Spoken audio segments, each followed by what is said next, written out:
மக்களவையில் கள்ளச்சாராயம் போதைப்பொருள் குறித்து விசிக எம்பி திருமாவளவன் மத்திய அரசை குற்றம் சாட்டிய நிலையில் சட்டென குறுக்கிட்ட மத்திய நிதியமைச்சர் நிர்மலா சீதாராமன் கள்ளக்குறிச்சி சம்பவத்தை சுட்டிக்காட்டி பதிலடி கொடுத்துள்ளார். நான் இந்திய அளவிலே இன்றைக்கு இளம் தலைமுறை பாழாகி வருவதை எண்ணி வேதனைப்படுகிறேன். இந்த அரசுக்கு அந்த வேதனை இருக்கிறதா என்பதை நான் கேள்வி எழுப்ப விரும்புகிறேன். இளம் தலைமுறையினர் ஹியூமன் ரிசோர்ஸ் மனித வளம் கடுமையாக பாதிக்கப்படுகிறது. போதைப் பொருள்கள் இந்தியா முழுவதும் இங்கும் அங்கும் என்று அங்கொன்றும் இங்கொன்றுமாக இல்லை. ஒரு குறிப்பிட்ட மாநிலங்களில் மட்டும் இல்லை, இந்தியா மாநிலங்கள் அனைத்திலும் போதைப் பொருள்கள் மிக தாராளமாக புழக்கத்தில் இருக்கின்றன.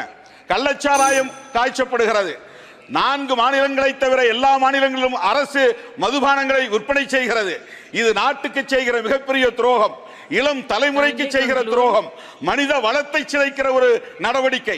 எனவே தேசிய மதுவிலக்கு கொள்கையை ஒரு கொள்கையாக இந்த அரசு கொண்டு வர வேண்டும். இந்தியா முழுவதும் மதுவிலக்கை நடைமுறைப்படுத்த வேண்டும், போதை புழக்கத்தை தடுக்க வேண்டும் என்று வேண்டுகோள் விடுத்து இந்த வாய்ப்புக்கு நன்றி கூறி அமர்கிறேன். நன்றி, வணக்கம். Thank you. Dr. B. Shabri, please. Very senior member told Thirumavalavan has spoken. I'll say this, if you allow me, both in English and Tamil. He is requesting the Union government to invoke provisions given in the Constitution, particularly referring to the preamble, to bring in prohibition and also to ensure that there are no drugs in the country. A very noble cause.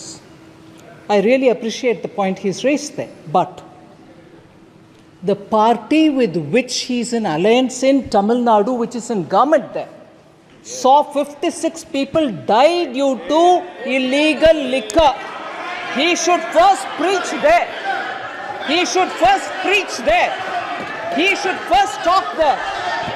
Drug is rampant in Tamil Nadu. He should talk there rather than tell us, madam. Thank you. Dr. B. Shabri. செய்திகளை உள்ளது உள்ளபடி தெரிந்து கொள்ள reflect நியூஸை subscribe பண்ணுங்க.